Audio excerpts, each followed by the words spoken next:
In this video, I'm going to be showing you how to 10x your push-ups. So whether you can only do 2, 6, 8, 10, I'm going to show you how to 10x that.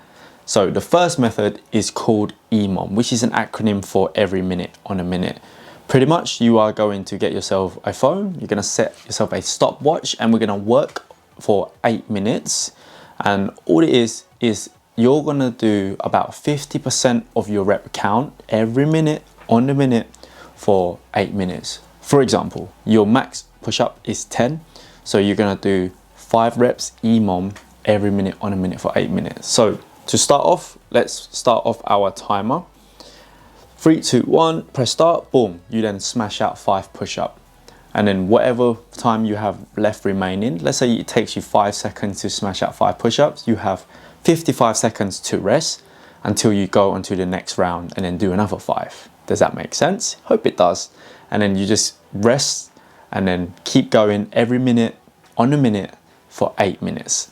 So whatever progression you're at, so if you're doing incline push-ups, you can do 5 incline push-ups, or even if you're on knee push-up, you can do that too. And this is a great way to overload your muscles because the intensity is going to increase, the rest time is going to decrease, and this is going to overload your muscles, which will improve your strength and endurance, and therefore you'll be able to 10x your reps. So I say do EMOMs about 1 to 2 sessions a week, and this should give you a good burn, trust me.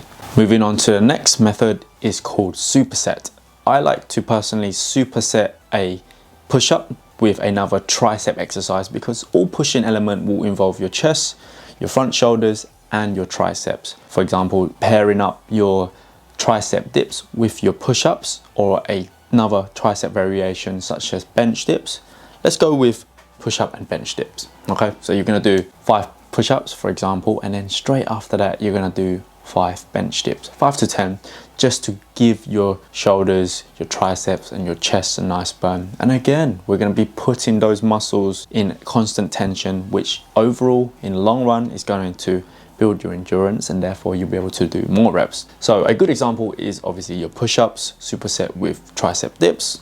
So the imagination is yours. You can even do skull crushers superset with push-ups. The order doesn't really matter, but as long as you're supersetting them with something, you should be good.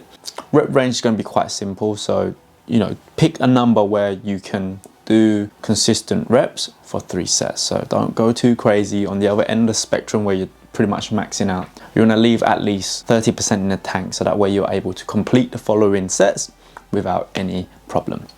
The next one is to superset your push-up with a regression. So what I mean by this is, for example, you can do 5 push-ups.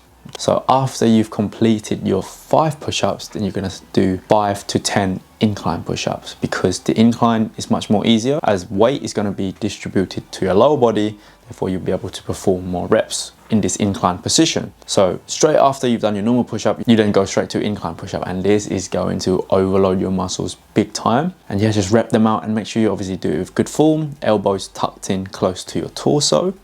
And as you come up, you obviously squeeze your chest, lock your arms out while also keeping your core and glutes tight. So if you're on the advanced side, you could do a diamond push-up superset with a standard push-up. Obviously diamond is a lot harder than standard push-up because the base of support is narrower and it's going to really isolate your triceps. So the first exercise is always going to be the hardest one, and then you're going to use a regression. Another example is doing push-up superset with knee push-up. So once you can't do any more push-up, you then drop your knees down to the ground and then do knee push-ups. You get the idea, right? And finally, we've got push-up variations, because having variation will target different region of that muscle group. For example, the decline push-up is obviously going to target more of your upper chest, whereas the incline is going to target your lower chest. And the staggered push-up is also going to give you a different kind of pump when you're doing the push-up. So experiment with these variations and get good at pretty much all of them, and eventually you'll be able to build enough strength to be able to do a hefty volume of push-ups. Another great exercise or variation is doing archer push-ups. So by working on one side, it's going to build up your unilateral strength, so then you're able to have a more balanced push-in when it comes to doing push-ups, because we have a tendency to push more with our dominant side. So by working on one side, it's going to give you more of a overall complete rounded pushing strength.